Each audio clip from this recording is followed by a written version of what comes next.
Okay चलिए फिर तो हम लोग सीडीपी का पोर्शन स्टार्ट करेंगे और एकदम शुरू से चालू करेंगे सबको, ठीक है। तो इससे पहले थोड़ा सा इंट्रोडक्शन टाइप से देख लेते हैं। देखिएगा, मेनली जो हम लोग सीडीपी पढ़ते हैं, ठीक है, उसमें आपका सहायक शिक्षक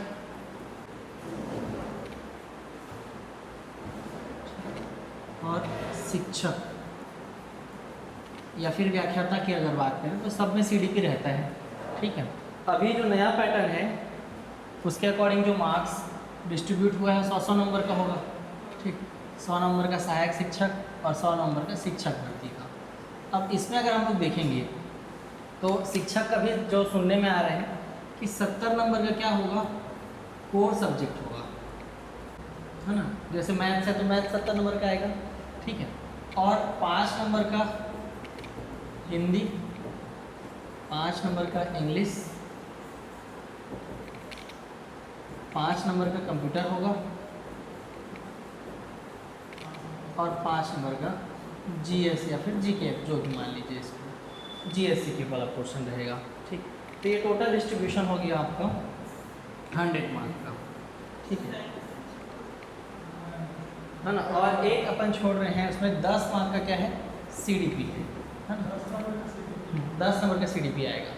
तो टोटल ये हो गया 10, 10, 20 और ये 30 और ये आपका हो गया 70 मार्क्स। तो सीडीपी का जो वेटेज है ना इसमें, वो 10 मार्क का वेटेज है पूरा, ठीक। और इसी में अगर अपन देखें सहायक शिक्षक में जो सीडीपी रहेगा वो 20 मार्क का है, मैथ्स 20 मार्क का है, ठीक। उसके बाद जो अपना इंग्लिश 17 मार्क्स, हिंदी भी 17 मार्क्स का है। अब ईवीएस ये 13 मार्क का आ रहा है। और क्या बचा आपका, कंप्यूटर 7 मार्क का, और जीके या फिर जीएस ले लीजिए, ये आपका आएगा 6 मार्क्स का। तो टोटल हो गया 100। तो वेटेज देखेंगे तो इसमें 20 का वेटेज हो गया और इसमें 10 का वेटेज है। और सिलेबस कमोबेश वही है, तो ना आपको तो सिलेबस वही चीज़ें पढ़नी है, चाहे आप शिक्षक की तैयारी करें चाहे आप सहायक शिक्षक की तैयारी करें, दोनों केसेस में वही है, ठीक है। अब हम लोग इसमें थोड़ा सा देखते हैं कि अभी जो आपका सीजीटेट का एग्ज़ाम हुआ था, ठीक, तो सीजीटेट 2026 में कैसा कैसा था इसमें, ठीक है। अब जो हम लोग सीडीपी पढ़ते हैं इसको हम लोग क्या बोलते हैं, चाइल्ड डेवलपमेंट एंड पैडागॉजी। देखिए, तो आपका बाल विकास एवं शिक्षण शास्त्र, बाल विकास एवं शिक्षण शास्त्र। और इसमें अगर हम देखेंगे तो शिक्षण शास्त्र में केवल आपको हिंदी का नहीं पढ़ना है, आपको इंग्लिश का भी पढ़ना है, आपको मैथ का भी पेडागॉजी पढ़ना है, ठीक, ईवीएस का पेडागॉजी पढ़ना है और हिंदी पेडागॉजी भी पढ़ना है, ठीक। तो सहायक शिक्षक की अगर स्पेशली बात करूं तो आपको तो बाल विकास 30 नंबर का पढ़ना ही पढ़ना है, मतलब 20 नंबर का बाल विकास तो पढ़ना ही पढ़ना है, ठीक। उसके साथ साथ शिक्षण शास्त्र में इंग्लिश रहेगा, मैथ्स का रहेगा, ईवीएस का रहेगा और हिंदी का रहेगा। यूनिट वाइज अगर मैं देखूँ तो टोटल यूनिट इसमें कितने हैं उसको देखिएगा। तो इंग्लिश में कितने यूनिट हैं, 9 यूनिट है पूरा पेडागॉजी का, ठीक। मैथ्स में 2 यूनिट है, ईवीएस में टोटल 6 यूनिट है और हिंदी में 2 यूनिट है, ठीक। तो ये सारा इसमें यूनिट वाइज उसको डिस्ट्रीब्यूट कर दिया है। अब इसमें अगर देखिए हम लोग तो 100 मार्क्स में कम से कम मान के चलिए कि 40 to 50 मार्क्स, ठीक, इन्हीं पोर्शन से आएगा, इन्हीं पोर्शन से, ठीक है। तो इसको समझने का प्रयास करिएगा, है ना। जैसे कि टोटल अगर इंग्लिश कितने मार्क्स का है, टोटल 17 नंबर का, ठीक है। मैथ कितने का आ रहा है, 20 मार्क का आ रहा है। ईवीएस कितने का आ रहा है, 13 मार्क का आ रहा है। हिंदी कितने मार्क्स का आ रहा है, 17 मार्क्स का आ रहा है। कम से कम अगर आधा भी लेंगे उसका, ठीक है, या आधा भी ना भी ले तो 5-5 नंबर भी लेते हैं। चलिए, अगर हिंदी पूछ रहे हैं 17 नंबर का तो 5 नंबर का तो आपका पेडागॉजी देगा ही देगा, इसमें 5 नंबर का पेडागॉजी देगा ही देगा, मैथ पेडागॉजी, ईवीएस पेडागॉजी तो उससे ज़्यादा नंबर का देगा, है ना, कम से कम। लेकिन मान के चलिए कि 5 नंबर का दिया और हिंदी में कम से कम 5 नंबर का दिया, तो पेडागोगी वाला पोर्शन ही मिलाकर कितना हो रहा है 20, है ना। और इसको हम लोग ऐड कर देंगे तो 20 मार्क का अप्रॉक्स आपका क्या हो जा रहा है, खाली पेडागोगिकल पोर्शन ही है। तो अगर आपका पेडागोगी स्ट्रांग हो जाएगा ना तो फिर वो बाकी चीज़ें भी बन जाएगा। ठीक, तो एक मैं एनालिसिस किया था इसमें, उसको भी आपको बताऊंगा। तो देखिए, तो ये जो टोटल मार्क्स अपन हो रहे हैं, ठीक, और जो एग्ज़ाम में कम से कम आएगा शिक्षक भर्ती में, तो आपको तो इसको तैयारी करना ही पड़ेगा। अब ऐसा नहीं है कि आप मैथ्स पेडागोगी को छोड़ देंगे, केवल मैथ्स पढ़ेंगे, हो सकता है कि वो 10-10 का दे दे, है ना, तो कुछ नहीं कहा जा सकता। अभी मैं आपको इसको एक ठो बता रहा हूँ इसमें। हाँ, ये सहायक शिक्षक का है। हाँ, मैं ये सहायक शिक्षक में फोकस करके बता रहा हूँ। अब देखिए, अभी जो टेट हुआ था, टेट का एनालिसिस बता रहा हूँ आप लोग को। जो सीजी टेट है, सीजी टेट 26 में जितने भी सब्जेक्ट्स हैं उसको देख लेते हैं। एक है सीडीपी, सीडीपी तो 30 नंबर का था ही था, है ना। उसके बाद हिंदी 30 नंबर का था, इंग्लिश था 30 नंबर का, ठीक, और क्या हो गया आपका मैथ्स 30 नंबर का, और ईवीएस 30 नंबर का, ठीक है। और क्या बच गया अपना, हो गया है ना सारा। अब देखिए इसमें सीडीपी में तो कोड आपका पेडागोगी रहेगा ही रहेगा, है ना। अगर मैं इसमें देखूँ पेडागोगी वाला सब्जेक्ट्स, पेडागोगी, और यहाँ पे लिख देता हूँ कोर सब्जेक्ट, ठीक है। तो देखिए, हिंदी में ना 7 क्वेश्चन पूछा था खाली पेडागोगी के, ठीक, और बाकी कितना बच गया आपका 23 नंबर का आपका कोर सब्जेक्ट था, ठीक। कोर सब्जेक्ट तो आपका सीडीपी में रहता ही रहता है, तो आपका पूरा 30 नंबर सीडीपी का हो गया। इंग्लिश में वो पूछा था अप्रॉक्स 15 मार्क्स का, ठीक है। मैथ में पूछा था 15 मार्क्स का, और ये ईवीएस में पूछा था 16 मार्क्स का, ठीक है। तो देखिए, इसमें वो 50-50 का वेटेज रखा है। बस एक ही जगह है जहाँ पे वेटेज थोड़ा गड़बड़ाया है, वो भी हिंदी में। हिंदी में आपको किसका ज़्यादा कर दिया वो वेटेज को, कोर सब्जेक्ट का कर दिया, बाकी रेशियो को वो समान ही रखा है, ठीक। इन सब को जोड़ेंगे ना तो खाली पेडागोगी 83 क्वेश्चंस हो रहे हैं, ठीक। 150 में से 83 क्वेश्चंस खाली सीडीपी से आ रहे हैं, मतलब सीडीपी में आपका पेडागोगी भी इंक्लूड कर दे रहा हूँ मैं, है ना, ठीक। अगर इसका मैं परसेंटेज निकालूंगा तो 55.33% आ रहे हैं। मतलब मान के चले कि आधा जो सिलेबस है वो सीडीपी और पेडागोगी है, बाकी आपका कोर सब्जेक्ट जैसे आप व्याकरण पढ़ते हैं उसमें, जैसे आप अंकगणित सब पढ़ते हैं, ठीक है। ये आपका मैथ में हो गया, उसमें इंग्लिश में आपका ग्रामर वाला पोर्शन हो गया, ईवीएस में जो कोर ईवीएस है वो रहता है, जैसे कि पारिस्थितिक तंत्र, ठीक है, और आपका खाद्य जाल से आ गया, ठीक। तो वो सारी चीज़ें इसमें से आ गई हैं। तो एटलीस्ट अगर मैं शिक्षक भर्ती की बात करूं तो 100 में से ना वो 40 से, है ना, 50 मार्क्स के बीच में पेडागोगी पूछ देगा, ठीक, पेडागोगी और सीडीपी मिलाकर। तो आपको ना इन सारे सब्जेक्ट को स्ट्रॉन्ग करना ही करना है, क्योंकि देखिए बाकी सबसे बन जाएगा, सबसे बन जाएगा पेडागोगी, ठीक। क्या क्या नहीं बनता है हमारे छत्तीसगढ़ वालों से, तो इंग्लिश नहीं बनता, इंग्लिश पे आपको कोर फोकस करना है। मैथ सबसे नहीं बनता है, इसमें तो फोकस करना ही करना है, ठीक है। लेकिन जो पेडागोगी है वो अगर आपसे नहीं बनेगा तो बाकी जो सब बना ले रहे हैं और आप नहीं बना पा रहे तो फिर दिक्कत है, ठीक है। तो वो सब चीज़ों का आपको ध्यान देना है, ठीक है। अब हम लोग, तो ये तो अपना डिस्कशन हो गया। अब देखते हैं सीडीपी में इस बार का जो पोर्शन था, देखिएगा एकदम कूट वाला दे दिया था, सही जोड़ी मिलान, है ना। अब वो पहले क्या पूछता था कि आवश्यकता का सिद्धांत किसने दिया, तो अब्राहम मैस्लो ने दिया था। अब वो पूछ रहा है कि जो आवश्यकता का सिद्धांत है उसको क्रम से जमाओ, कि पहले शारीरिक आवश्यकता आएगा, फिर, है ना, उसके बाद क्या आएगा, उसके बाद क्या आएगा करके, फिर आपसी संबंध, ठीक है, फिर सुरक्षा, ऐसा करके वो ले रहे हैं। तो हम लोग को क्या करना है, होलिस्टिक तैयारी करना पड़ेगा, ठीक है। तो सीडीपी के पोर्शन को हम लोग क्या करेंगे, टोटल 5 यूनिट में डिवाइड करेंगे, ठीक। और इस 5 यूनिट को हम लोग को अच्छे से पढ़ना है, ठीक है। हम लोग का जो सिलेबस दिया है सहायक शिक्षक का, उसके आधार पर जो सारा चीज़ है ना वो एकदम हौच पौच करके दे दिया है, हौच पौच करके दे दिया है, तो उसको हम लोग को क्या करना है, व्यवस्थित करके पढ़ना है। तो सिलेबस आप लोग रखे होंगे हार्ड कॉपी, है ना, तो उसमें से भी आप लोग देख लीजिएगा, मैं इसमें भी दिखा दे रहा हूँ। ठीक है, अभी इसका जो टोटल पद हो गया है ना, वो हो गया है 2292 पोस्ट है इसमें। ठीक है, सहायक शिक्षक के में। अब इसको अगर मैं आपको बताऊं थोड़ा सा, तो ये 150 है। अब इन लोग उनको कितना बनाना था, 100 नंबर का बनाना था, तो ये क्या कर देंगे, 2/3 कर देंगे, है ना। तो हर सब्जेक्ट का 2/3 निकालेंगे ना, उस हिसाब से आपका मार्क्स डिस्ट्रीब्यूट हो जाएगा। ठीक है, तो ये पहले का सिलेबस है, सिलेबस चेंज नहीं होगा, यही रहेगा, है ना, बस नंबर को कम कर देगा। जैसे अभी मंडी का हुआ था, सिलेबस वही है, बस पोर्शन कम किया है। ठीक है, तो हम लोग जैसे ये वाला अभी मैं आपको एनालिसिस करके बता रहा था, इसमें ना कुछ अपन बोल नहीं सकते कि वो क्या किसका वेटेज को बढ़ाएगा, किसका वेटेज को कम करेगा।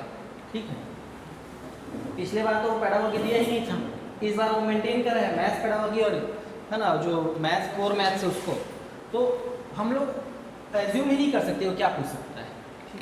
जैसे इसमें देखिए 17 मतलब 7 ही क्वेश्चन है पेडागोगी, 23 क्वेश्चन आपको पूरा ग्रामर दे दिया है। ठीक, हो सकता है कि उसको फेरबदल कर दे, ऐसा भी हो सकता है कि ईवीएस का पूरा 25 कोश्चन को ईवीएस पूछ दिया, 5 ही पेडागोगी पूछे। ठीक है, लेकिन अभी हम लोग को ज़्यादातर जो पैटर्न देखने को मिला है कि सारी चीज़ में ना होलिस्टिक करके पूछा है। ठीक, अब अगर मैं सीडीपी की ही बात करूँ तो सीडीपी को कैसे पूछ रहा है, देखिएगा सीडीपी को पूछ रहा है, एक तो है सैद्धांतिक, ठीक, और एक पूछ रहा है व्यवहारिक व अनुभवजन्य। ठीक, तो सैद्धांतिक में आपको क्या पूछता है, वो प्याजे के बारे में पूछता है, कोहलबर्ग के बारे में पूछा है क्वेश्चन में। ठीक, वाइगोस्की के बारे में पूछता है।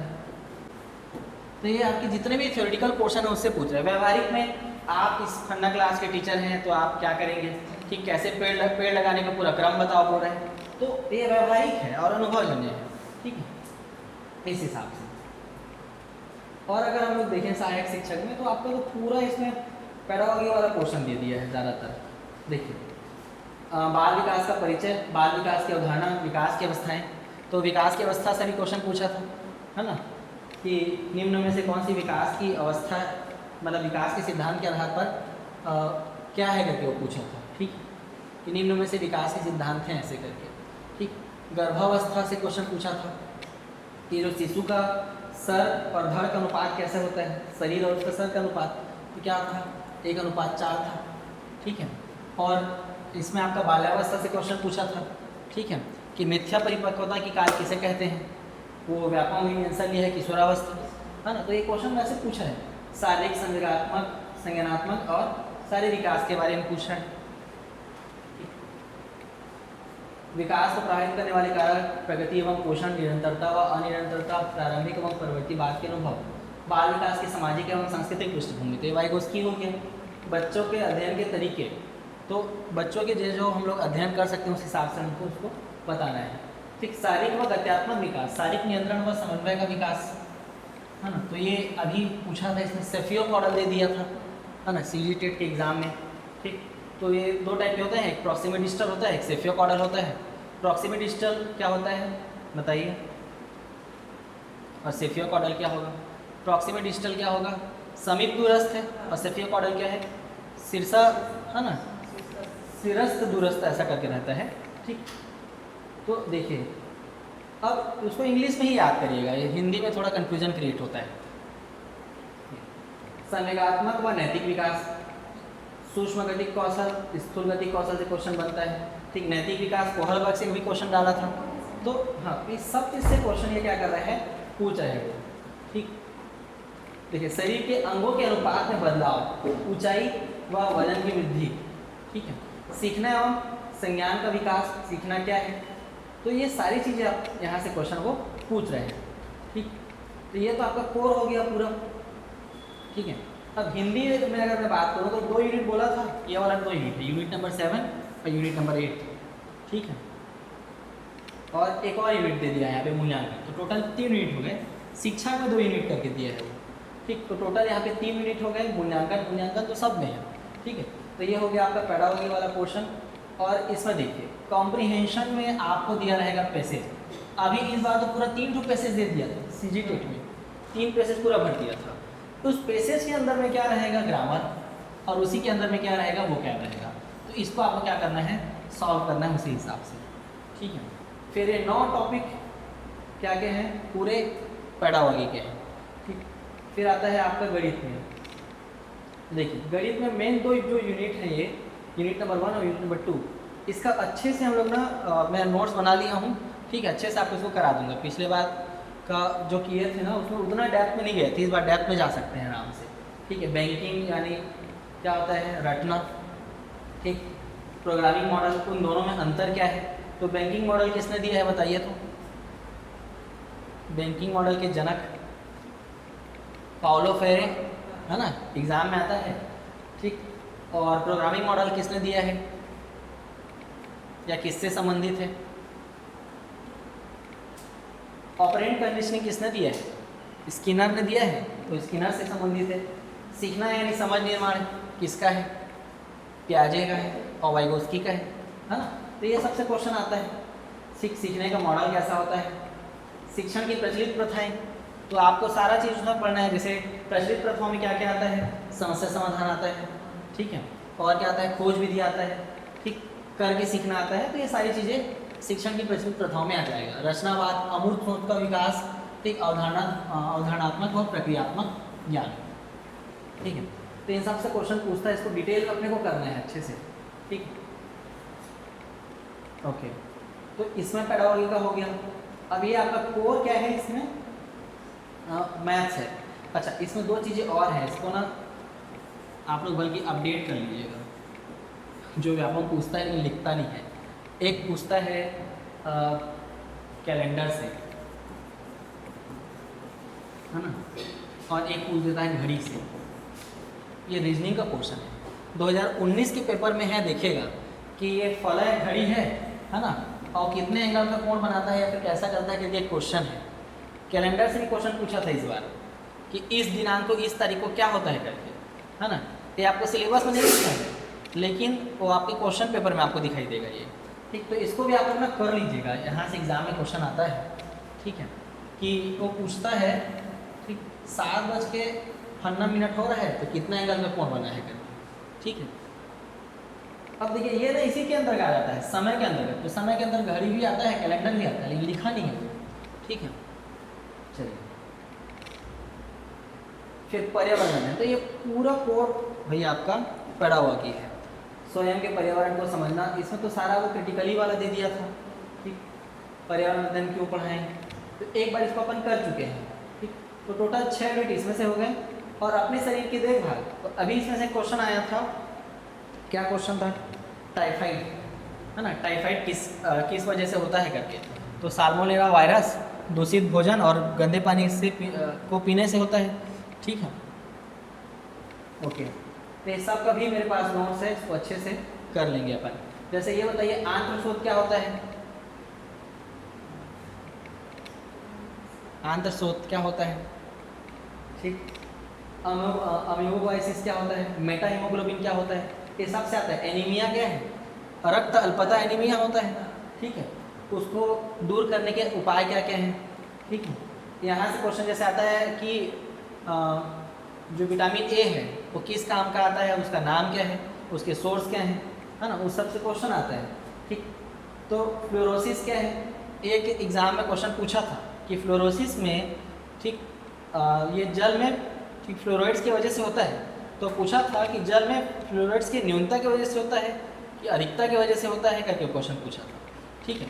वो बहुत फंसाने वाला क्वेश्चन है। जैसे डेंगू, है ना, मलेरिया, इन सब से क्वेश्चन पूछता है। इसके बचाव और टीकाकरण, पल्स पोलियो अभियान, पारिस्थितिक तंत्र से अभी लिंडमैन का वो आया था क्वेश्चन, है ना, 10% ऊर्जा नियम को दे दिया था वो, और बोला था उसका फंडा है, मान के चलो 200 है तो इतना स्तर में जाएगा तो कितना ऊर्जा रहेगा करके दिया था, ठीक। तो इतना में हम लोग का हो गया क्वेश्चन कंप्लीट।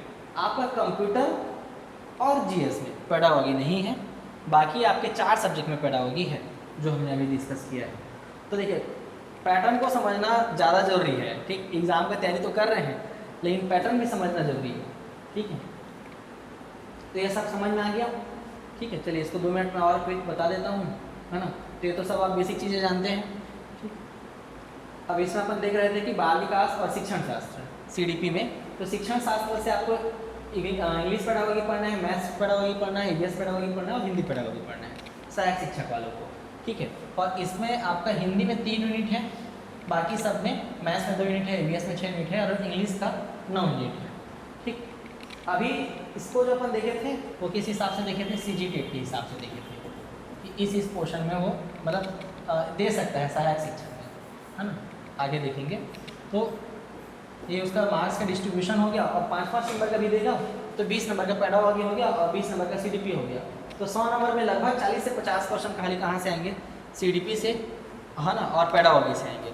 अब ऐसा नहीं कि पूरा थ्योरी देगा, वो क्या दे देगा, अनुभवजन्य दे देगा, है ना, ठीक, व्यवहारिक दे देगा, जैसा कि टेट में दिया था। तो ये मैंने इसको एनालिसिस किया था, तो इसीलिए आपको बता रहा हूँ कि जो पेडागोजिकल पोर्शन है, जैसे CDP 30 नंबर का है, ठीक, तो पेडागोजी तो आपका 30 नंबर का पूरा है, उसमें कोर वाली कोई बात ही नहीं है, ठीक। हिंदी में अपन देखेंगे कि 7 नंबर का आपसे पूछा है पेडागोजी से, 23 नंबर पूछा है व्याकरण से पूरा। इंग्लिश में वो बैलेंस बना के चला है कि 15 नंबर का पेडागोजी पूछा है, 15 नंबर का वो ग्रामर पूछा है, ठीक है। फिर 15 इसमें देखेंगे 30 नंबर का आपका CGTET में 15 वो बैलेंस बनाया था, क्योंकि पिछली बार शिक्षक भर्ती में पूरा गोल कर दिया था वो।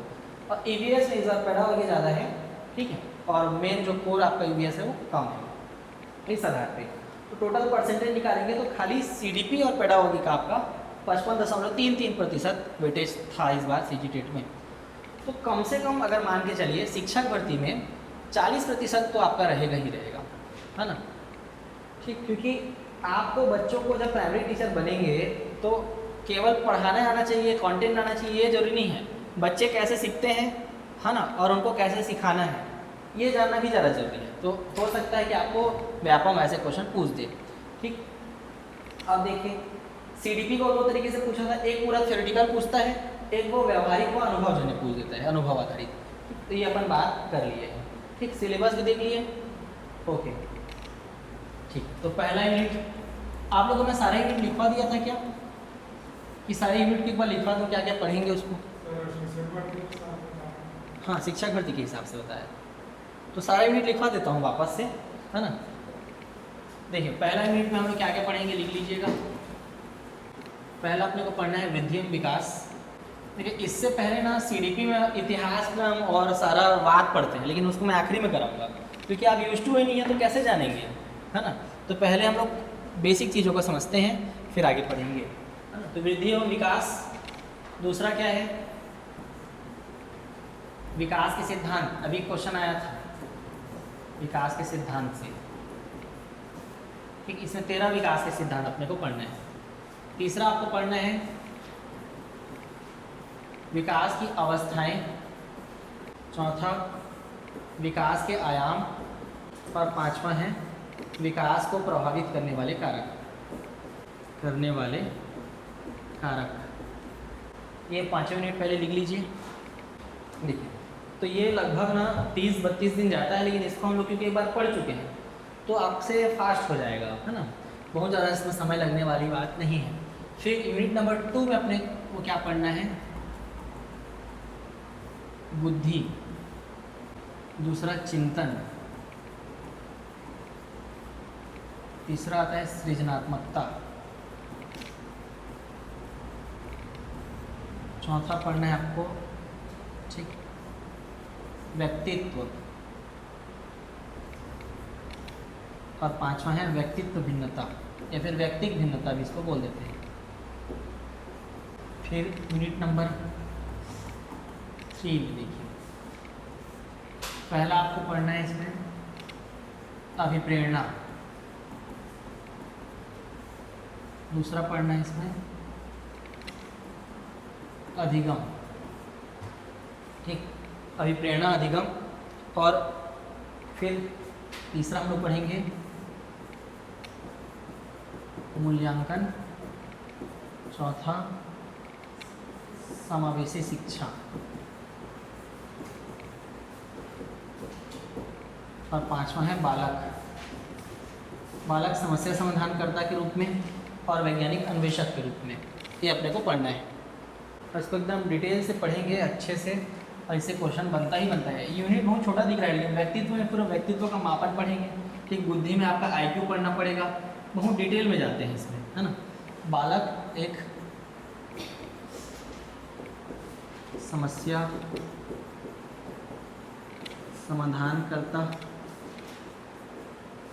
वैज्ञानिक अन्वेषक के रूप में, तो ये सारी चीज़ें हैं। ऐसा क्वेश्चन बनने के वेरिएशंस बहुत ज़्यादा है, कहीं से पूछ सकता है। अभी सिर का अनुपात पूछा था, कहीं बच्चे का भार बोल देगा जन्म के समय, ठीक है, तो कहीं बोल देगा कि बच्चा किस माह में रंग पहचानता है, किस माह में मम्मी को पहचानता है। बहुत सारे क्वेश्चन इसमें बन सकते हैं, ठीक है। उसके मस्तिष्क का भार कितना होता है, ठीक। चलिए अब चौथा यूनिट लिखेंगे, यूनिट नंबर 4। ये भी बहुत इंपॉर्टेंट यूनिट है। इससे 2-3 क्वेश्चन आते हैं। जैसे सबसे पढ़ेंगे हम लोग RTE एक्ट 2009। दूसरा पढ़ना है आपको NCF, ठीक। तीसरा पढ़ना है NAP 2020, और इसी में NCF 2022, है ना। NCF FS बोल करके पढ़ते हैं उसको। फिर चौथा पढ़ना है आपको, इसमें जितने भी शिक्षा के, इसमें शिक्षा संबंधी कमीशन है ना, शिक्षा संबंधी कमीशन। जैसे कि क्या क्या पढ़ना पड़ता है, मुदालियार आयोग, ठीक, हंटर कमीशन। तो इससे पहले जो हुआ था ये हालांकि लेस इम्पॉर्टेंट है, लेकिन ये आता है इससे भी, ठीक। फिर आता है बच्चों का समायोजन, कुसमायोजन, समायोजन, कुसमायोजन, समायोजन, कुसमायोजन, यहाँ से बन गया। फिर यूनिट नंबर 5, तो यहाँ पे शिक्षा मनोविज्ञान संबंधी, अब इसको लास्ट में कराऊंगा क्योंकि आप लोग सारे मनोवैज्ञानिक से परिचित हो जाएंगे, ठीक है, तो इसको समझना आसान हो जाएगा। शिक्षा मनोविज्ञान के से संबंधित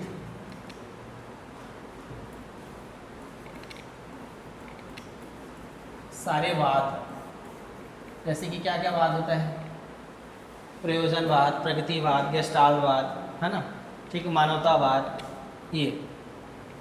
दूसरा इसमें लिखेंगे शिक्षाक्रम, शिक्षाक्रम क्या होना चाहिए, कैसे होना चाहिए, है ना, ये सबसे क्वेश्चन बनता है। फिर एक आता है पाठ्यचर्या, पाठ्यचर्या व पाठ्यक्रम, इससे क्वेश्चन बनता है, ठीक। कैरिकुलम एंड सिलेबस, और इसमें हम लोग पढ़ लेंगे शिक्षण विधियाँ, शिक्षण सूत्र, जो एक्स्ट्रा हम लोग का बचा रहेगा, ठीक है, सबको। फिर अन्य मनोवैज्ञानिक, अन्य मनोवैज्ञानिक, तो ये मान के चलिए कि यूनिट जो 5 है ना वो विविध है पूरा, है ना, विविध, मिसलेनियस है। इसमें बाकी जो छूट जाएगा ना वो सारा चीज़ ऐड कर देंगे अपन, ठीक है। इतना में आपका जितना भी यूनिट दिया है या फिर सिलेबस, कोर सिलेबस में सारा चीज़ इसमें हो जाएगा कंप्लीट, ठीक। जैसे कि अन्य मनोवैज्ञानिक में हम लोग को क्या क्या पढ़ना पड़ सकता है, ब्लूम्स टैक्सोनॉमी पढ़ना पड़ सकता है, कोल्ब पढ़ना पड़ सकता है ना, तो सारा चीज़ पढ़ता है पढ़ने को। तो इसको हम लोग जो चीज़ें समझने लायक होंगी, है ना, मतलब बहुत ज़्यादा जो टफ होगा उसको समय लेंगे, लेकिन जो इजी चीज़ें हैं उसको ज़्यादा समय लेने की आवश्यकता नहीं है। तो हमको समय मिला है करके कुछ भी यूज़ नहीं करना है, थोड़ा सा अच्छे से उसको यूटिलाइज करेंगे। अब ज़्यादा से ज़्यादा हम लोग को क्या करना है, तो MCQ करना है ना, वो भी बता देता हूँ, ठीक, कि हम लोग को क्या क्या चीज़ों को प्राथमिकता रखना है। पहला तो आपको शिक्षक भर्ती, तो शिक्षक भर्ती में हम लोग को लेकिन ज़्यादा क्वेश्चन मिलेगा नहीं क्योंकि 1923 में हुआ है, ठीक है। इसके हम लोग को क्या करने हैं, MCQs करने हैं। दूसरा आपको CG टेट का आपको 10-12 मिल जाएंगे, ठीक है, तो ऑल ईयर्स। फिर आता है सी टेट, इसमें हमको ऑल ईयर्स करना है। और जब इन क्वेश्चंस को हम लोग कर लेंगे कंप्लीट, तो उसके बाद हम लोग के पास जो एच टेट हो गया, रीट हो गया, है ना, यूपी टेट हो गया, तो अदर्स स्टेट के आपको क्वेश्चंस को बनाना है। ठीक, इन सब का क्वेश्चन को प्रैक्टिस करेंगे, है ना, हर चीज़ का टॉपिक वाइज। तो ये हम लोग का पूरा हो गया कि हम लोग क्या पढ़ेंगे, कोशिश करेंगे कि 2 महीने के अंदर में हो जाए। ठीक है, क्योंकि मेरे को सारा पेडागोगी भी कराना है ना, मैथ पेडागोगी को एकदम डिटेल से देखेंगे, हालांकि वो 1 हफ्ते में हो जाएगा। ठीक, स्लाइड से उसको जल्दी करवा दूंगा मैं। उसके बाद ईवीएस पेडागोगी हो गया, है ना, इंग्लिश पेडागोगी टाइम लगेगा, इंग्लिश पेडागोगी और एक बचा हिंदी पेडागोगी, तो एक बार पढ़ चुके हैं तो ज़्यादा दिक्कत नहीं है। ठीक है, तो सारा पेडागोगी भी करना है। ठीक है, तो चलिए देख लेते हैं इसमें। तो वृद्धि विकास, विकास के सिद्धांत, विकास की अवस्थाएं, ये तो आप जानते हैं, है ना। बुद्धि, चिंतन, सृजनात्मकता क्या होती है, सृजनात्मकता से क्वेश्चन पूछता है। ठीक है, व्यक्तित्व से क्वेश्चन पूछता है ना, शेरडन के अनुसार कितने हैं, ठीक, कैशमार के अनुसार कितने हैं, ठीक, सोमेटो टाइप से क्वेश्चन पूछ देगा। ओके, जैसे वो स्थूल का है, सूक्ष्म का है, क्रिस का है, व्यक्तित्व पढ़ते हैं। फिर व्यक्तित्व भिन्नता से, तो व्यक्तित्व भिन्नता बहुत इंपॉर्टेंट है, क्वेश्चन पूछता है वहाँ से।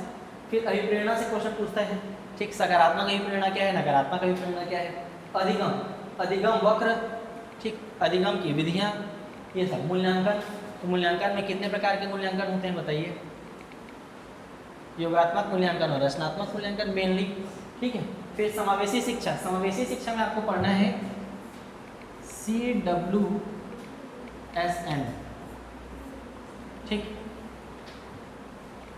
CWSN पढ़ना है, और एक पढ़ना है RPDW एक्ट और PW एक्ट, ये दोनों चीज़ें पढ़ना ही पढ़ना है।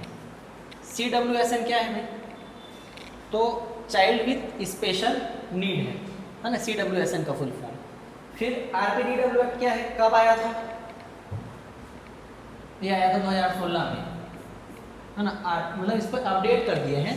तो इसमें कितने प्रकार की दिव्यांगता बताई गई है, बताइए। 21 प्रकार की दिव्यांगता है, उससे क्वेश्चन पूछ देता है ना, सिकल सेल क्या है करके। ठीक, किस प्रकार की दिव्यांगता पाया, सिकल सेल भी दिव्यांगता के अंतर्गत आ जाता है।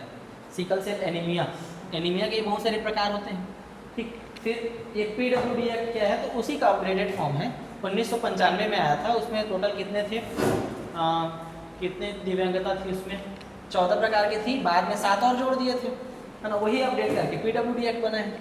फिर आपका बालक एक समस्या समाधान करता है वैज्ञानिक अन्वेषक के रूप में, है ना, तो बालक के बारे में और बालक की अध्ययन करने की विधियाँ। ठीक है, इसमें ब्रैकेट में लिख लीजिए अध्ययन की विधियाँ भी,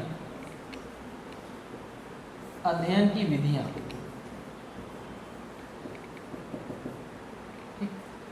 तो अध्ययन की विधियाँ पढ़ेंगे, क्या क्या अध्ययन की विधियाँ होती हैं। वो तो अध्ययन की विधियाँ मतलब अधिगम की विधियाँ हैं वो, है ना, फिर सिखाने की शिक्षण सूत्र हैं। इसमें आता है आपका वस्तुनिष्ठ विधि, जैसे कि एक होता है आत्मगाथा, इंटरव्यू, है ना, ठीक। फिर आप क्या कर रहे हैं, उसको बाहर से ऑब्जर्व कर रहे हैं, अवलोकन विधि, वो सब आता है। ठीक है, हाँ, केस स्टडी जो है, तो इन सब चीज़ों के बारे में पढ़ना है। फिर चौथा यूनिट क्या बोलता है अभी, चौथा यूनिट में आपको RT एक्ट पढ़ना है, राइट टू एजुकेशन एक्ट। ठीक, NCF से क्वेश्चन आता है। ठीक, और ये लोग क्या सिफारिश करते हैं उससे क्वेश्चन आता है। ठीक है, NIP 2020, NCF 2005।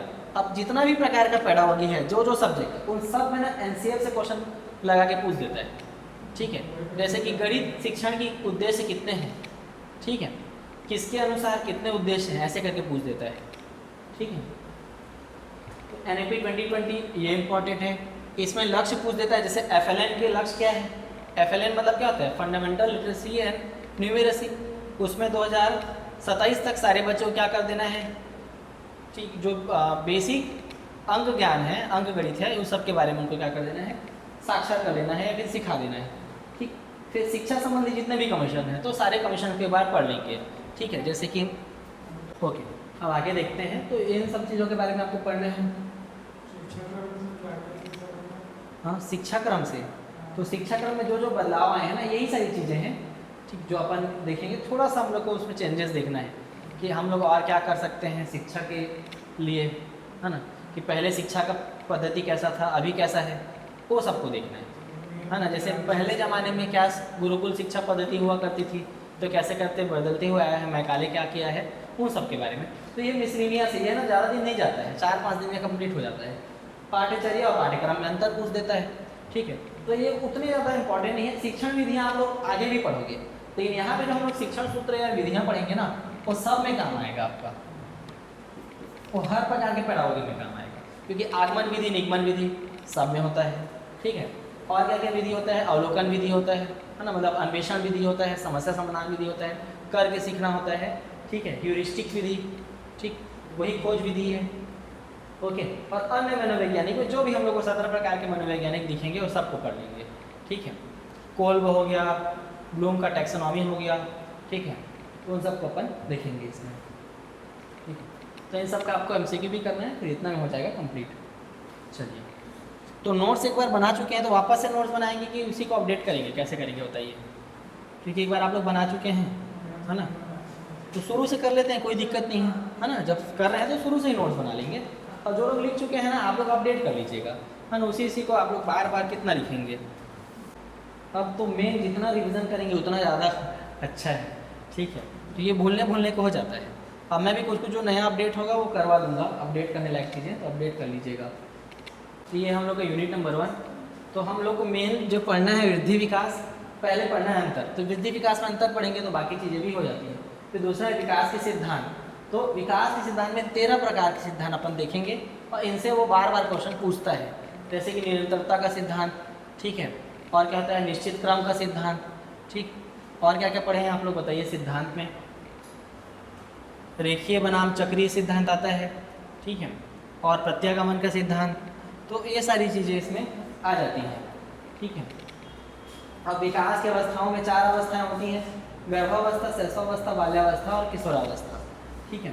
विकास के आयाम में EPSE प्लस ML करके है, ठीक है। तो ये अपन E for emotional development, P for physical development, S for social और C फॉर कॉग्निटिव, ठीक। अगर आपको पूछेगा विकास के कितने आयाम हैं तो 4 लगाइएगा, क्योंकि सिलेबस में 4 दिया है, ठीक है। और M प्लस L तो मोरल और क्या है लैंग्वेज डेवलपमेंट है। लेकिन अगर आपको कोर सब्जेक्ट कोर पूछेगा कि विकास के कितने आयाम होते हैं तो 4 आयाम होते हैं बच्चे के, ठीक है। फिर विकास को प्रभावित करने वाले कारक, तो ये अच्छे से हम लोग इसको सिलेबस वाइज जैसा जैसा दिया है वैसे हम लोग कर लेंगे। जैसे कि विकास की अवस्थाओं से, तो विकास की अवस्थाओं के साथ साथ हम लोग कथन देखेंगे कि रॉस ने क्या कहा है, वैलेंटाइन ने क्या कहा है, ठीक है। फिर उसकी विशेषताएं क्या क्या हैं, किसे मिथ्या परिपक्वता का काल कहा जाता है, किसे खिलौने की आयु, किसे खेल की आयु, किसे छद्म परिपक्वता का काल, मतलब वही मिथ्या ही छद्म है, ठीक है। तो सब अपने को देखना है। गर्भावस्था का पूरापन देखेंगे कि कौन कौन से उसका टाइम जोन क्या है, ठीक। ये अपना पास इंट्रो क्लास 1 से है, ठीक है। चलिए तो लिखते हुए चलिएगा, फिर इसको करा देता हूँ। तो इसको लिखते हुए चलिए, है ना, जो आप लोग नोट्स बनाएंगे तो पहला लिखेंगे वृद्धि और विकास में अंतर, तो है ना यूनिट 1 का पहला लिखे टॉपिक 1 वृद्धि और विकास में अंतर। क्वेश्चन इससे बन सकता है, और हमेशा आप लोग अपने दिमाग में इस चीज़ को रखिएगा कि कैसे कूट से क्वेश्चन बन सकता है, क्रम कैसे पूछ सकता है, ठीक। के LMNO के लिए आपको रेडी रहना है, क्योंकि हर एग्ज़ाम में के LMNO आ रहा है ना, ठीक। के LMNO मतलब ये है कि ऑप्शन है वो, हाँ। व्यापम बोला है कि मैं ऐसे ही दूंगा, एग्ज़ाम निकालना है निकालो वरना रहने दो, ऐसे हम लोग बोल रहे हैं तो भाई ऐसे पढ़ना ही पड़ेगा, है ना। KLMNO, अच्छा ओ भी एक तो देता है ना। तो केवल के सही है, केवल के और L सही है, ऐसे करके पूछता है। सबसे खतरनाक है भाई, UPSC लेवल का है व्यापम, है ना। किसी भी एग्जाम में ऐसा नहीं पूछ रहा था, 23 की शिक्षक भर्ती में ऐसे क्वेश्चन ज़्यादा नहीं था, अभी तो हर क्वेश्चन में ऐसे कर रहे हैं। 2 घंटे का समय है, और ऊपर से फिर वो क्या बोलता है, इसको क्या में जमाओ, ठीक, छोटे बढ़ते क्रम में जमाओ, घटते क्रम में जमाओ, आरोही में जमाओ, ठीक, आरोही में जमाओ। दिमाग फिर कंफ्यूज हो जाता है, फिर आप सबका मान निकालोगे। मेरा 2-3 क्वेश्चन वैसे गलत हुआ है, मैं पूरा निकाल के बैठा हूँ, अब बढ़ते बोला है, बढ़ते क्रम मतलब छोटे से बड़े होगा, और मेरा दिमाग बढ़ते बोल रहा है तो मैं बड़े से छोटे ले रहा हूँ, तो वैसे होता है। ठीक, तो कभी कभी OMR में आप डाल रहे हैं चीज़ों को, ठीक, तो दिक्कत कर जाता है, सिली मिस्टेक्स होते हैं भाई, है ना। और 2 घंटा है, 100 नंबर का क्वेश्चन है, 120 मिनट में 100 क्वेश्चन बनाने हैं, 20 मिनट तो एग्ज़ाम वाले खा जाते हैं, है ना। ठीक है, तो 1 मिनट में 1 क्वेश्चन बनाना है, और उसी में आपको बनाना भी है, पढ़ना भी है, जमाना भी है, और गोला भी लगाना है। ठीक है, तो उसके लिए फिर आप लोग रेडी रहिएगा। और कटअप तो आप फिर जान ही रहे हैं, डरवा नहीं रहा हूँ, है ना। कम से कम 85 नहीं लाएंगे 100 में तो फिर दिक्कत है। चलिए अब इसको थोड़ा पढ़ते हैं। पहले वृद्धि और विकास में अंतर लिख लीजिएगा। तो अंतर क्या है वृद्धि और विकास में भाई, कि वृद्धि क्या होती है, मात्रात्मक होती है, और विकास क्या होता है, मात्रात्मक प्लस गुणात्मक दोनों होता है। ठीक है, अगर इसको हम लोग ध्यान से समझेंगे तो जब मैं किसी बच्चे को देखता हूँ तो जैसे उसका भार, लंबाई, ठीक है, जो मापनीय चीज़ें हैं उसको जब मैं अनुमान लगाता हूँ तो वो वृद्धि के अंतर्गत आता है। लेकिन विकास, ठीक, विकास में क्या होगा, उसमें कितना नैतिकता है, कितना गाली देता है, कितना सम्मान करता है, वो सब मेरे को, ठीक, वो गुण में आता है कि मैथ कितना जानता है कि साइंस कितना जानता है। वो फिर मात्रा में नहीं आएगा, उसका आप नाप नहीं सकते कि इसमें 3 किलो नैतिकता है कि 5 किलो नैतिकता है। ठीक है, और वृद्धि क्या होता है, संकीर्ण होता है, जबकि विकास क्या होता है, विस्तृत और व्यापक होता है। ठीक है, वृद्धि क्या है, क्योंकि हम उसको देख पा रहे हैं तो इसीलिए वो क्या है, मूर्त है। और विकास क्या होता है, मूर्त प्लस अमूर्त दोनों होता है। ठीक है, जैसे मेरे में कितना समझदारी है आप देख के नहीं बता सकते जब तक से मेरा व्यवहार को नहीं देखेंगे। ठीक है, फिर वृद्धि क्या होती है, बाह्य होती है, बाह्य चीज़ों को देखकर अंदाजा लगाते हैं। जबकि विकास होता है बाह्य प्लस आंतरिक दोनों होता है। आंतरिक है इसीलिए तो क्या है, अमूर्त है भाई। अगर आंतरिक चीज़ों को आप देख ही नहीं पाएंगे ना, मन में आपको बगल वाला गाली भी दे रहा होगा थोड़ी जानेंगे। ठीक है, क्योंकि वो अमूर्त चीज़ें हैं। फिर वृद्धि क्या होता है, क्रमबद्ध नहीं होता, जबकि विकास क्या होता है, क्रमबद्ध होता है। ठीक, सभी बच्चों में वृद्धि क्रमबद्ध नहीं होगा। हो सकता है कि किसी बच्चे का हाइट स्टार्टिंग में धीरे हो, धीरे बढ़े, बाद में फिर बढ़ने लगे, किसी बच्चे का बढ़ गया फिर बाद में रुक जाए, तो ऐसा भी होता है। वृद्धि क्या होता है, अनिरंतर होता है, मतलब एक समय तक चलेगा, उसके बाद कुछ समय के बाद क्या हो जाएगा, वो रुक जाएगा। जबकि विकास क्या होता है, निरंतर चलने वाली प्रक्रिया है। मतलब हम लोग, ठीक, उसको क्या बोलते हैं, वॉर्म टू टॉम बोलते हैं, है ना, मतलब कि जन्म से लेकर मृत्यु तक। तो विकास क्या होगा, चलता रहेगा निरंतर, ये जीवन पर्यंत चलता है। बुढ़ा बुढ़ी हो जाने से सीखते रहते हैं, है ना। फिर इसे मापा जा सकता है, क्योंकि ये मूर्त है तो इसे मापा जा सकता है, संभवतः इसे मापा नहीं जा सकता। क्यों ऐसा बोल रहे हैं, क्योंकि हम लोग IQ को नाप दिए थे। ठीक है, फिर प्रारंभ में क्या होती है, वृद्धि तीव्र होती है, विकास धीरे धीरे होता है। ठीक, प्रारंभ की बात करूँगा तो बच्चा क्या होता है, रैपिडली ग्रोथ करता है, लेकिन विकास उतना उस हिसाब से नहीं होता। बाद में क्या होगा, वृद्धि रुक जाएगी और विकास चलता रहेगा। समझ में आ गया, तो उसको आप लोग नोट कर लीजिएगा।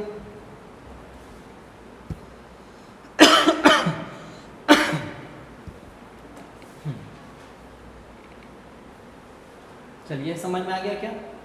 अब इसको ऐसा भी लिख सकते हैं कि हाँ, वृद्धि तीव्र में, मतलब प्रारंभ में वृद्धि तीव्र गति से होती है, बच्चे लोग तुरंत बढ़ जाते हैं। ठीक है, और विकास धीरे धीरे होता है, जबकि बाद में वृद्धि रुक जाएगी, हमारा विकास होता रहेगा। ठीक है, और इसमें हम लोग समझेंगे कि वृद्धि क्या होती है, विकास के अंतर्गत आती है। ठीक, विकास क्या होता है, विस्तृत होता है। ठीक, उसके अंतर्गत क्या आती है, वृद्धि आती है। ठीक है, चलिए, और परिपक्वता क्या होता है, हमारे जीवन के अंत तक चलता है ना। इसको ग्राफ के फॉर्म में भी समझ सकते हैं। वृद्धि क्या होगी, देखिए ग्राफ के फॉर्म में अगर इसको समझने का प्रयास करेंगे तो वृद्धि होती रहेगी, कुछ समय बाद क्या हो जाएगा, रुक जाएगा। जैसे मेरा वजन कुछ समय तक बढ़ेगा, उसके बाद नहीं बढ़ेगा, या तो घटता बढ़ता रहेगा। लेकिन जैसे हाइट है वो एक फिक्स अमाउंट में ही फिर और नहीं बढ़ेगी। लेकिन विकास तो होता रहेगा ना, जीवन में आपको नए नए अनुभव मिलते रहेंगे, कुछ ना कुछ आप सीखते रहोगे। ठीक है, हाँ, परिपक्वता क्या होता है, जीवन के अंत तक चलती है। जैसे जीवन है हमारा तो अंत तक चलेगी, जब तक से हम लोग का मृत्यु नहीं हो जाता तब तक से। ठीक है, तो ये हो गया वृद्धि और विकास में अंतर। यहाँ से क्वेश्चन बनते हैं, ठीक, बढ़िया से इसको पढ़ लीजिएगा। हाँ, ये इसको देखिए, विकास क्या है, विस्तृत होता है, विकास के अंतर्गत सारी चीजें आ जाती हैं, और वृद्धि क्या होता है, संकीर्ण रूप होता है। वृद्धि के अंतर्गत क्या आता है, मतलब वृद्धि किसके अंतर्गत आता है, विकास के अंतर्गत आता है, ठीक है। तो उसके अंदर में आता है, इसीलिए हम लोग इसको अंदर में ऐसा लिख दिए हैं। यह है क्या, वृद्धि, और यह है आपका विकास, ठीक है। तो इसको ना आप लोग एक पेज में और लिख लीजिएगा अच्छे से, इसको पूरा डिटेल, क्योंकि माइंड मैप से पढ़ेंगे तो और अच्छे से समझ में आएगा। तो वृद्धि विकास पढ़ लिए। अब विकास के 13 सिद्धांत आगे हम लोग समझने वाले हैं। अच्छा, विकास की विभिन्न अवस्थाओं में क्या होता है, 4 अवस्था हम लोग को पढ़ना है, गर्भावस्था, शैशवावस्था, बाल्यावस्था और किशोरावस्था। यहाँ से क्वेश्चन भर भर के आते हैं, ठीक है। फिर विकास के आयाम में ईपीएससी प्रश्न में, ठीक है। तो पहला पढ़ना है इमोशनल डेवलपमेंट, संवेगात्मक विकास। तो इसके अंतर्गत हम लोग क्या पढ़ते हैं, मैकडूगल, ठीक, मैकडूगल ने क्या दिया था, मूल प्रवृत्ति का सिद्धांत। अभी क्वेश्चन आया था सीजीटेट में कि क्या पूछा था, वो घृणा पूछा था, क्या है ना, घृणा पूछा था। तो घृणा का मूल प्रवृत्ति क्या है, या फिर किससे संबंधित है करके पूछा था। शारीरिक विकास में सूक्ष्म गति कौशल, स्थूल गति कौशल। तो ये एग्जाम में पूछता है कि बच्चे को क्या करना है, सुई में धागा पिरोना है, तो ये किस प्रकार का कौशल है करके, ठीक है। सामाजिक में आपका सामाजिक अधिगम सिद्धांत में अल्बर्ट बंडूरा का है, ये भी एग्जाम में आया था कि बोबोडॉल संबंधी प्रयोग किसने किया है, ठीक। तो देखिए सारा क्वेश्चन आया है। तो ये तो प्याजे तो फिर फेवरेट है सबका, है ना, वो 4 अवस्थाएं पूछता है, ठीक। और क्या क्या पूछता है आपका इसमें, अकोमोडेशन, एसिमुलेशन, ठीक है। और क्या क्या आता है इसमें, ठीक, स्कीम, स्कीमा से क्वेश्चन पूछता है, ठीक। लिंग संतति सिद्धांत उतना क्वेश्चन नहीं बनता इसको, लेकिन हाँ, लिंग संतति में उसमें हम लोग पढ़ेंगे स्टीरियोटाइप, है ना। और क्या क्या आता है, स्टीरियोटाइप आता है आपका, ठीक है। और जेंडर पक्षपात जो है वो पढ़ेंगे, ठीक, ओके। फिर जेंडर भूमिका पढ़ते हैं, रोल पढ़ते हैं, स्टीरियोटाइप पढ़ते हैं, ठीक है। अब देखिए संज्ञानात्मक विकास में लेव वाइगोस्की सबसे फेवरेट है, ठीक, एग्जामिनर्स लोगों का। तो इसमें सामाजिक अधिगम सिद्धांत से क्वेश्चन पूछता है, जेडपीडी आता है, एमक्यू आता है, स्कैफोल्डिंग आता है, ठीक है। अब ब्रूनर से भी पूछ देता है कभी कभी। नैतिक विकास में प्याजे और कोहलबर्ग तो सबसे इंपॉर्टेंट है भाई, है ना। इसके अंतर्गत 3 स्तर होते हैं और 6 अवस्थाएं होती हैं, उसमें से क्वेश्चन पूछ देता है, ठीक है, कि अच्छा लड़का अच्छा लड़की निम्न में से कौन से चरण की विशेषता है, ठीक, वो पूछ देगा। भाषा में आपका चॉम्स्की से क्वेश्चन पूछ देता है, ठीक है। तो इसमें आपका भाषा विकास का क्रम और भाषा कितने प्रकार के होते हैं करके हिंदी पेडागोगी में पूछ दिया था। सांकेतिक भाषा, ठीक है, और क्या था, मौखिक भाषा, दृश्य भाषा, अदृश्य भाषा, है ना। और कैसे क्वेश्चन दे दिया था, कुछ भी, है ना, कुछ भी दे देते हैं। फिर विकास को प्रभावित करने वाले कारक में इसको देखिएगा, तो इसमें फिर आपको 2 चीज़ों में इसको भाग करके पढ़ना है, ठीक है। सहायक शिक्षक में आपका क्या लिखा है कि पोषण एवं प्रगति लिखा है, नेचर एंड नर्चर, ठीक है। पूर्व एवं परवर्ती अनुभव, ठीक, इसको उत्तर या फिर क्या बोलते हैं उसको, परवर्ती अनुभव भी बोलते हैं। निरंतरता व अनिरंतरता, वंशानुक्रम एवं वातावरण किसमें लिखा है, शिक्षक के सिलेबस में, ठीक है। तो वंशानुक्रम एवं वातावरण, इसी को प्रगति पोषण विवाद बोला जाता है, ठीक, ये एग्जाम में आएगा। चलिए, तो इसको ना आप लोग अच्छे से लिख लीजिएगा ताकि एक बार में चीज़ें याद हो जाए। ये पूरा यूनिट 1 का सार है ना। अब यहाँ पे हम लोग देखेंगे विकास के सिद्धांत, ठीक है। तो कितने प्रकार के हम लोग को विकास के सिद्धांत पढ़ना है, 13 प्रकार के सिद्धांत अपने को पढ़ना है, मतलब 13 सिद्धांत पढ़ना है, ठीक है। तो लिख लीजिएगा, ठीक। सेकेंड हेडिंग में विकास के सिद्धांत, ठीक। पहला हो गया वृद्धि और विकास में अंतर, दूसरा लिखिए विकास के सिद्धांत। इसमें थोड़ा लिखना पड़ेगा, लिख पाऊंगा इसमें। और यहीं से एक क्वेश्चन आ रहा है ना एग्जाम में, तो बार बार रिवीजन करके जाइएगा। क्या होता है, हम लोग ज़्यादा के चक्कर में कभी इस यूट्यूब से पढ़ते हैं, कभी यहाँ पढ़ते हैं, कभी वहाँ पढ़ते हैं, फिर क्वेश्चन हो ही नहीं पाता, ठीक है। तो लिखेंगे विकास के सिद्धांत, इंग्लिश में लिख लीजिए principle of development, principles of development, निरंतरता का सिद्धांत, प्रिंसिपल ऑफ कंटिन्यूटी। इसमें लिखिए विकास की प्रक्रिया जीवन पर्यंत चलती रहती है,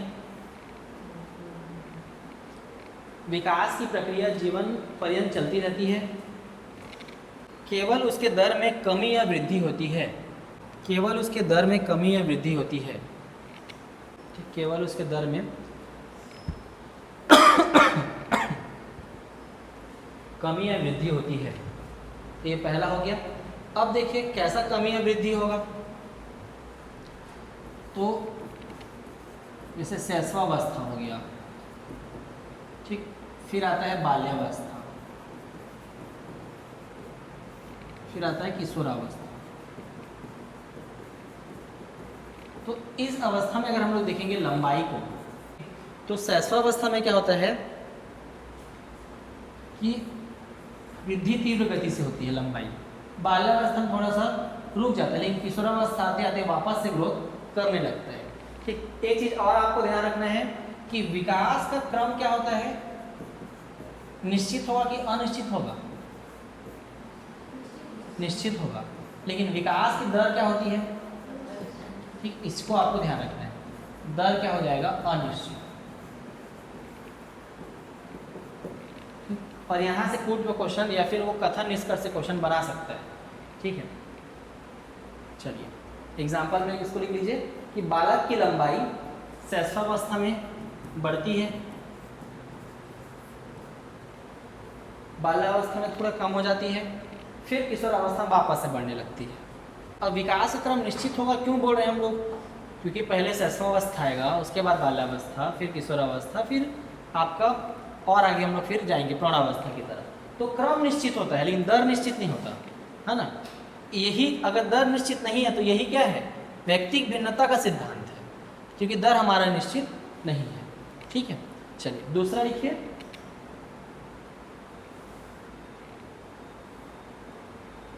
दूसरा लिखिए सामान्य से विशिष्ट प्रतिक्रियाओं का सिद्धांत, सामान्य से विशिष्ट प्रतिक्रियाओं का सिद्धांत। इंग्लिश में लिखते जाइएगा, बताते जा रहा हूँ उसको भी। सामान्य से विशिष्ट प्रतिक्रियाओं का सिद्धांत, principle of general to specific, principle of general to specific, principle of general to specific, principle of general to specific, principle of general to specific. ठीक है,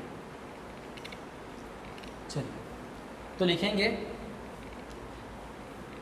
पहले बच्चे किसी वस्तु को पकड़ने के लिए, पहले बच्चे किसी वस्तु को पकड़ने के लिए हथेलियों का प्रयोग करते हैं, हाँ हथेलियों का प्रयोग करते हैं, बाद में उंगलियों का प्रयोग करना सीख जाते हैं।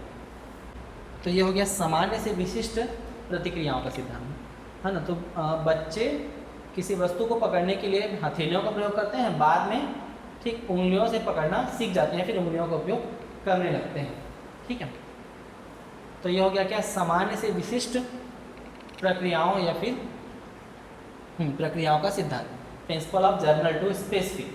तो छोटा बच्चा रहता है तो ऐसे पकड़ता है चीज़ों को, फिर बाद में फिर वो क्या करेगा, अच्छे से पकड़ने सीख जाएगा, है ना। अगर आप उसको पैने से पकड़ाएंगे तो ऐसे पकड़ेगा, पहले ऐसे पकड़ेगा, फिर ऐसे, फिर धीरे धीरे वो क्या करता है, उसमें महारत हासिल कर लेता है। ठीक है, तो सामान्य से विशिष्ट प्रतिक्रियाओं का सिद्धांत यही है कि पहले वो क्या करता है, शरीर के बड़े अंगों का प्रयोग करता है, फिर छोटे अंगों का प्रयोग करना सीख जाता है। ठीक है, चलिए इसी को हम लोग और क्या बोल सकते हैं, है ना, इसी को हम लोग बोल सकते हैं केंद्र से परिधि की ओर। ठीक है, कि पहले क्या करता है, ओवरऑल चीज़ों को चलाना सीखेगा, फिर क्या करता है, स्पेसिफिक चीज़ों को चलाना सीख जाता है, या फिर सूक्ष्म गति कौशल का उपयोग करने लगता है। ठीक है, ओके। अब जैसे छोटे बच्चे को अगर आप देखेंगे तो छोटे बच्चे लोग क्या करते हैं, पहले पूरे हाथ को ना मूव करने नहीं जानेंगे, पहले इधर धड़ को मूव करेंगे, फिर इधर हथेलियों को मूव करेंगे, है ना। धीरे धीरे करके उनका कंट्रोल आता है अपने हाथ पैरों पर। तीसरा लिखेंगे पूर्वानुमान का सिद्धांत, तीसरा नंबर है पूर्वानुमान का सिद्धांत, principle of forecasting, principle of, किसी का स्पेलिंग नहीं जानेंगे तो बताएंगे, है ना। प्रिंसिपल ऑफ फोरकास्टिंग ऐसे होगा, फोरकास्टिंग, प्रिंसिपल ऑफ फोरकास्टिंग।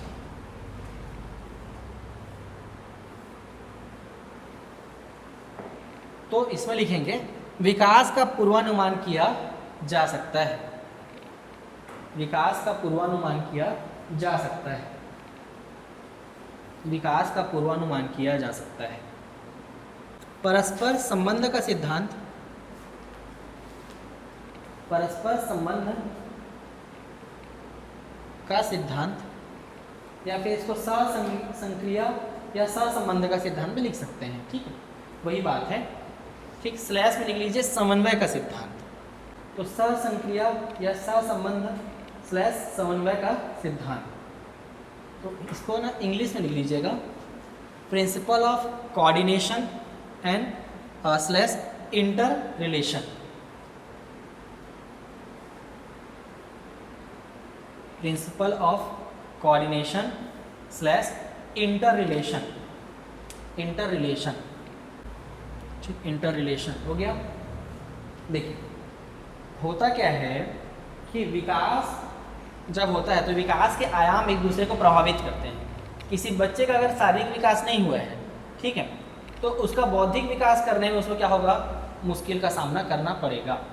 उसका ठीक मानसिक विकास करने में उसका सामना करना पड़ेगा, ठीक है, या फिर भाषाई विकास करने में उसको दिक्कत होगा। तो जो विकास के विभिन्न आयाम होते हैं, जैसे कि क्या क्या आयाम होते हैं, EPSE plus ML, EPSE plus ML।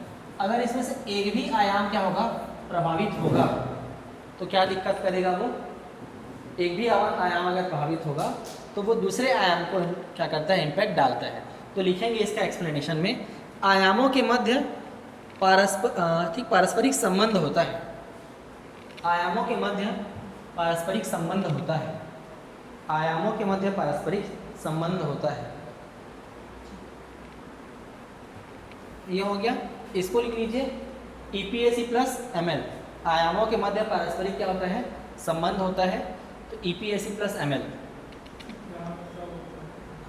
क्या मतलब बता दे रहा हूँ। हाँ, E फॉर क्या होता है, इमोशनल, इमोशनल डेवलपमेंट, है ना। ठीक, P फॉर क्या होता है भाई, फिजिकल डेवलपमेंट। S फॉर क्या होता है, सोशल डेवलपमेंट।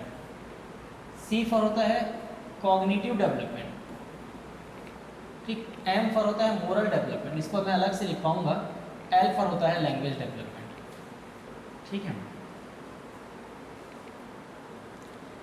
तो एग्जाम्पल लिख लीजिएगा इसका। मानसिक विकास ना होने से, मानसिक विकास ना होने से मानसिक विकास ना होने से ठीक सामाजिक व नैतिक विकास नहीं होता। तो अगर बच्चे का मानसिक विकास नहीं हुआ है तो उसको दिक्कतों का सामना करना पड़ेगा सामाजिक व नैतिक विकास में। ठीक है, क्योंकि मानसिक विकास नहीं हुआ है तो लोगों के साथ कैसे इंटरेक्ट करना है नहीं जान पाएगा। ठीक, लोगों के साथ कैसे बातचीत करना है, कैसे घुलना मिलना है, वो डरेगा। ठीक, मान के चलिए किसी बच्चे को कोई सिंड्रोम है ना, या फिर वो बौना है, तो उससे क्या हो जाएगा, सामाजिक विकास अवरुद्ध हो जाएगा। और शुरुआत में जाकर 4 लोग उसके ऊपर हंस देंगे तो स्कूल नहीं जाऊँगा बोलेगा। तो एक आयाम दूसरे आयाम को भी क्या करता है, इम्पैक्ट डाल देता है। ठीक है, तो मानसिक विकास ना होने पर सामाजिक व नैतिक विकास प्रभावित होता है या नहीं होता है। ये हो गया इसका एग्जाम्पल। ठीक, तो ये हो गया आपका सहसंक्रिया या सहसंबंध का सिद्धांत या समन्वय का सिद्धांत। ठीक, 5वां लिखिए, आंशिक पुनर्बलन का सिद्धांत। आंशिक पुनर्बलन का सिद्धांत। आंशिक पुनर्बलन का सिद्धांत। आंशिक पुनर्बलन का सिद्धांत इसमें लिख लीजिए, प्रोत्साहन 2 प्रकार के होते हैं। आंशिक पुनर्बलन क्या होता है, मतलब रीइंफोर्स कर रहे हैं, तो प्रोत्साहन 2 प्रकार के होते हैं। प्रोत्साहन एक होता है पॉजिटिव, एक होता है नेगेटिव। इसको लिख लीजिए सकारात्मक, एक होता है क्या, नकारात्मक। सकारात्मक प्रोत्साहन और नकारात्मक प्रोत्साहन तो हम लोग आगे अभिप्रेरणा में इसको डील करेंगे। इसमें लिख लीजिएगा आगे, विकास को प्रोत्साहन देने से विकास की दर में वृद्धि होती है। विकास को प्रोत्साहन देने से विकास की दर में क्या होती है, वृद्धि होती है। ये कथन इस तरह में पूछा जा सकता है। विकास को प्रोत्साहन देने से विकास के दर में वृद्धि होती है। ठीक है, चलिए, तो क्या होगा कि विकास को अगर हम लोग प्रोत्साहन देंगे ना तो विकास के दर में वृद्धि होगा। मान के चलिए आप लोग पढ़ रहे हैं, ठीक है, लेकिन अगर आपका टेट में बहुत अच्छा मार्क्स आ गया या फिर आप अभी टेस्ट दे रहे हैं तो आपका अच्छा मार्क्स आ गया, तो आप क्या होंगे, प्रोत्साहित होंगे और क्या करेंगे, उसके ऊपर आप काम करेंगे। जैसे मान के चलिए आपको मैथ्स नहीं आ रहा है, लेकिन मैथ्स का प्रैक्टिस कर रहे हैं, बार बार प्रैक्टिस कर रहे हैं, तो एक समय ऐसा आएगा कि आप क्या करेंगे, उस काम में पारंगत हो जाएंगे। तो आपके विकास को क्या कर रहे हैं, वो प्रभावित कर रहे हैं। ठीक है, तो आज 5 देखते हैं, फिर बाकी का हम लोग कल देखेंगे। ठीक है, तो समान प्रतिमान का सिद्धांत, रेखीय बनाम चक्रीय सिद्धांत, ये श्रीमती हरलॉक के अनुसार है। ठीक, कि मनुष्य का जो विकास होता है वो रेखिक ना होकर क्या होता है, चक्रीय क्रम में होता है। ठीक, इन्हीं सब के बारे में हमको पढ़ना है। विकास के दिशा का सिद्धांत भी पढ़ेंगे, निश्चित क्रम का सिद्धांत भी हम लोग को कंप्लीट करना है।